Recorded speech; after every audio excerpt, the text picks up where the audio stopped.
Je cherchais donc dans ma haute justice un usage digne des richesses confisquées, car je ne me prononce point pour les pierres contre le temple. Peu m'intéressait de répandre le glacier en marre, de disperser le temple en matériaux divers et de soumettre le trésor au pillage, car le seul pillage que j'honore est celui de la terre par la graine qui se pille soi-même aussi, car elle en meurt au nom de l'arbre. Peu m'intéressait d'enrichir chacun faiblement selon son état, augmentant d'un bijou la courtisane, d'un boisseau de blé le laboureur, d'une chèvre le berger, d'une pièce d'or l'avare, car misérable alors est l'enrichissement. M'importait de sauver l'unité du trésor, afin qu'il rayonnât sur tous, comme il en est de la perle indivisible. Car il se trouve que si tu fondes un Dieu, tu le donnes à chacun en totalité, sans le réduire. Voici donc que s'émeut ta soif de justice. Misérables, dis-tu, sont le laboureur et le berger. De quel droit les frustrerais-tu de leur dû au nom d'un avantage qu'ils ne souhaitent point ou de quelque Dieu qu'ils ignoraient?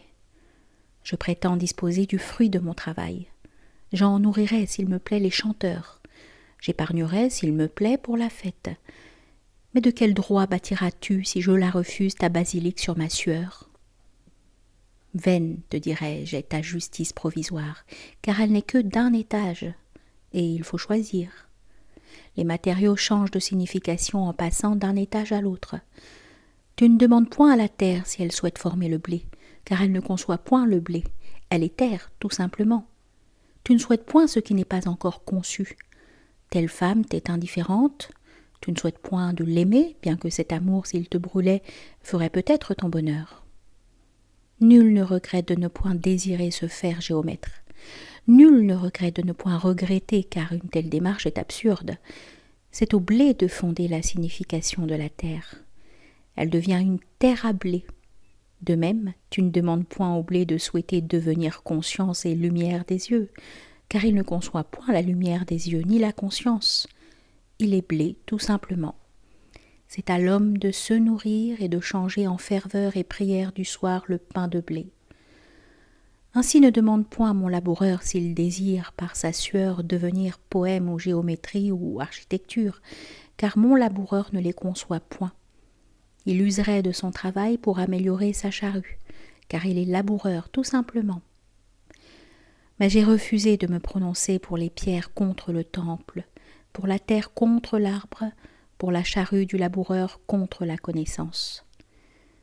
Je respecte toute création, bien qu'elle se fonde en apparence sur l'injustice, car tu nies la pierre pour bâtir le temple. Cependant, la création, une fois faite, ne dirais-je pas du temple qu'il est signification de la pierre et justice rendue? Ne dirais-je pas de l'arbre qu'il est ascension de la terre? Ne dirais-je pas de la géométrie qu'elle ennoblit le laboureur, lequel est l'homme, bien qu'il l'ignore? Je ne fonde point le respect de l'homme sur le partage vain de provisions vaines dans une égalité heureuse. Soldats et capitaines sont également en l'empire.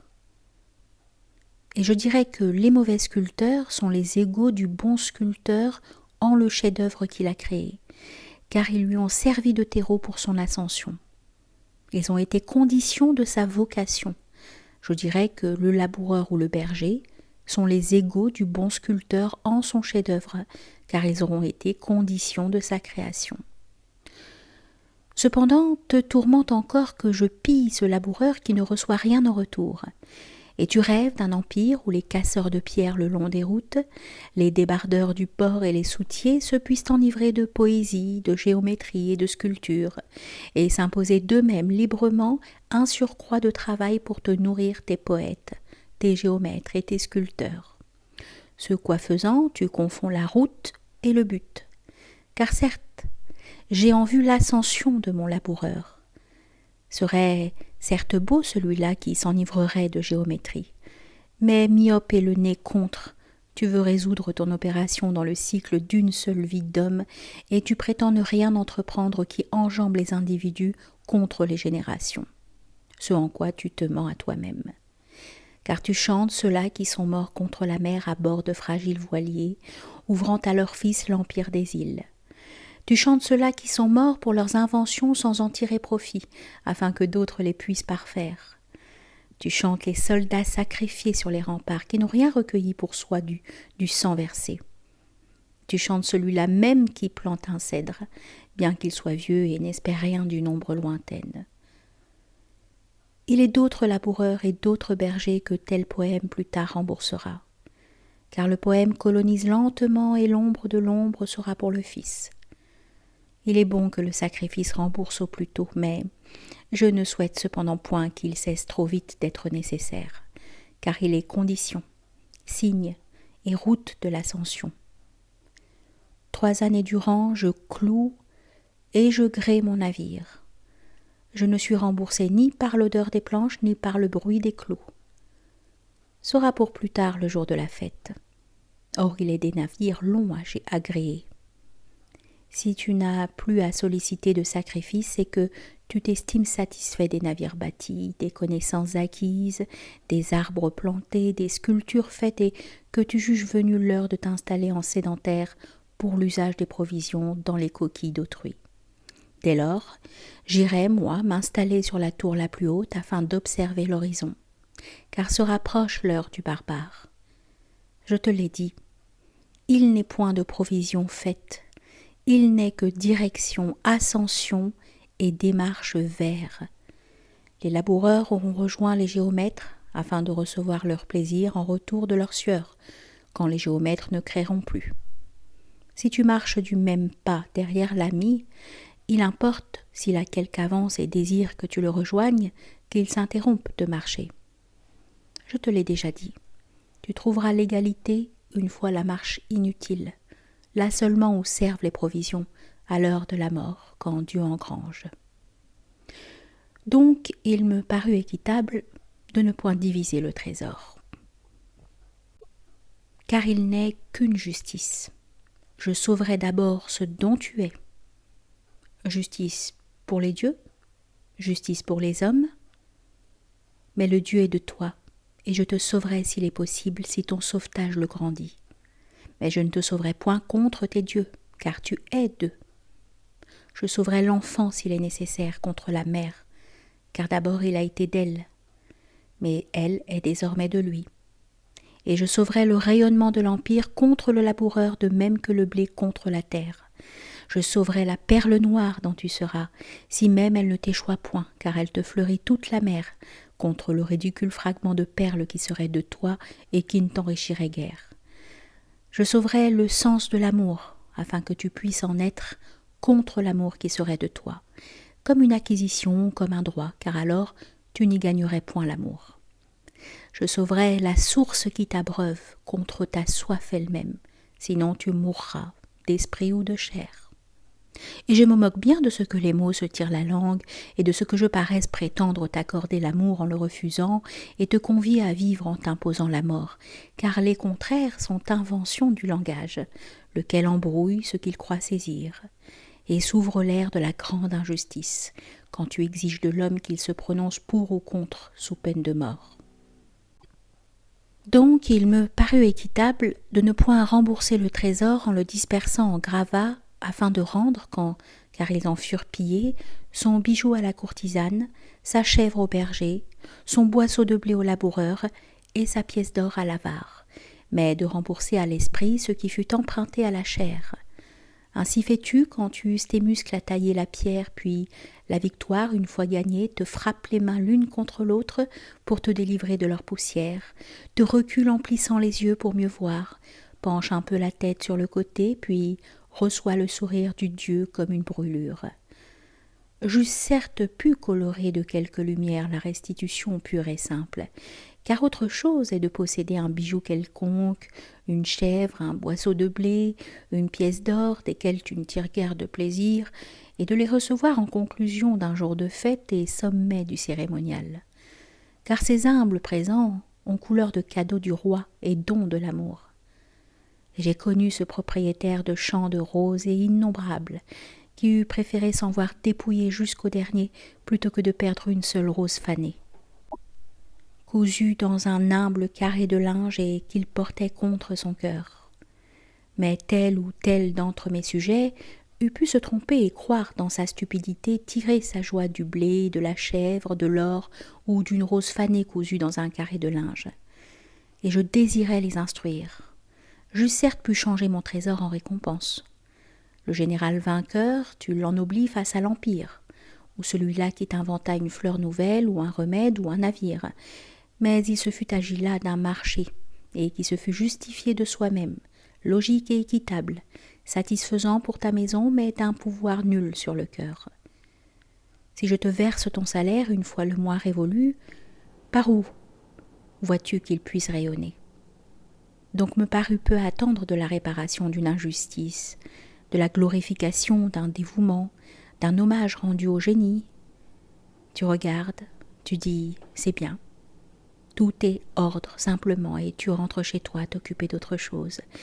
Et nul ne reçoit sa part de lumière, car la réparation se doit d'aller naturellement à l'injustice, la glorification au dévouement, l'hommage au génie. Et si ta femme te demande, quand tu pousses la porte, que se passe-t-il de neuf dans la ville? Tu répondras, ayant oublié qu'il n'est rien à lui raconter, car tu ne songes pas non plus à dire que les maisons sont éclairées par le soleil ou que le fleuve coule vers la mer. Je déclinai donc la proposition de mon ministre de la Justice, lequel me prétendait avec obstination me faire glorifier et récompenser la vertu, alors que, d'une part, tu détruis par là même ce que tu prétends célébrer, et que, d'autre part, je le soupçonnais de s'intéresser à la vertu comme il se fût intéressé à un emballage pour fruits délicats. Non qu'il fût exagérément licencieux, mais parce qu'il l'était avec délicatesse, goûtant d'abord la qualité. La vertu, lui répondis-je, je la châtie. Et comme il paraissait perplexe, je te l'ai dit de mes capitaines dans le désert, je les récompense de leur sacrifice dans le sable par l'amour du sable qui leur vient au cœur, et de les enfermer dans leur misère, je la fais somptueuse. T'es vertueuse, si elles goûtent la couronne de carton d'or, les suffrages des admirateurs et la fortune qui leur échoit, où loge donc leur vertu? Les filles du quartier réservé te font payer moins cher un don moins avare. Je déclinai enfin les propositions des architectes. Vois, dirent-ils, tu peux échanger ce trésor stérile contre un seul temple qui serait la gloire de l'Empire et vers lequel, au cours des siècles, s'épuiseront les caravanes de voyageurs. Et certes, je hais l'usuel qui ne t'apporte rien, et respecte le don aux hommes de l'étendue et du silence. Plus utile que la possession d'un grenier de plus me paraît être la possession des étoiles du ciel et de la mer, bien que tu ne saches me dire en quoi elles cultivent ton cœur. Mais du quartier de la misère où tu meurs étouffé, tu les désires. Elles sont appel vers une migration merveilleuse. Peu importe si elle est impossible.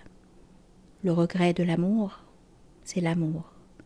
Et te voilà sauvé déjà quand tu tentes d'émigrer vers l'amour. Cependant, je ne croyais point en la démarche. Tu n'achètes point la joie, ni la santé, ni l'amour véritable. Tu n'achètes point les étoiles. Tu n'achètes point un temple. Je crois aux temples qui te pillent. Je crois aux temples grandissants qui arrachent leur sueur aux hommes. Ils délèguent au loin leurs apôtres et ceux-ci te vont rançonner au nom de leur Dieu. Je crois au temple du roi cruel qui fonde son orgueil dans la pierre. Il draine les mâles du territoire vers son chantier, et les adjudants munis de fouets tirent d'eux le charroi des pierres. Je crois au temple qui t'exploite et te dévore, et en retour te convertit. Car celui-là seul te paie en retour. Car le charrieur de pierre du roi cruel reçoit à son tour le droit à l'orgueil. On le voit se croiser les bras devant l'étrave dont le navire de granit commence de menacer les sables dans la lenteur des siècles à venir. Sa majesté est pour lui comme pour les autres, car un Dieu, une fois fondé, se donne à tous sans se réduire. Je crois au temple né de l'enthousiasme de la victoire. Tu grées un navire vers l'éternité, et chacun chante en bâtissant le temple, et le temps chantera en retour. Je crois en l'amour qui se change en temple. Je crois en l'orgueil qui se change en temple. Et je croirais, si tu savais me le bâtir, au temple de colère. Car alors, Je vois l'arbre qui plonge ses racines dans l'amour ou l'orgueil, ou l'ivresse de la victoire ou la colère. Il t'arrache ton suc pour se nourrir. Mais voici que tu offres à l'ambition de ses racines une cave misérable, fût-elle comble d'or. Elle ne saura nourrir qu'un entrepôt pour marchandises. Un siècle de vent, de pluie et de sable te l'effondrera.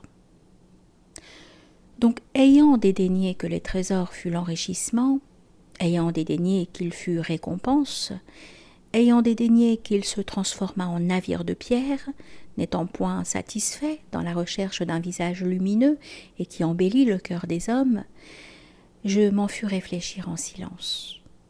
Il n'est là, songeai-je, qu'engrais et fumier. J'ai tort de prétendre tirer de lui une autre signification.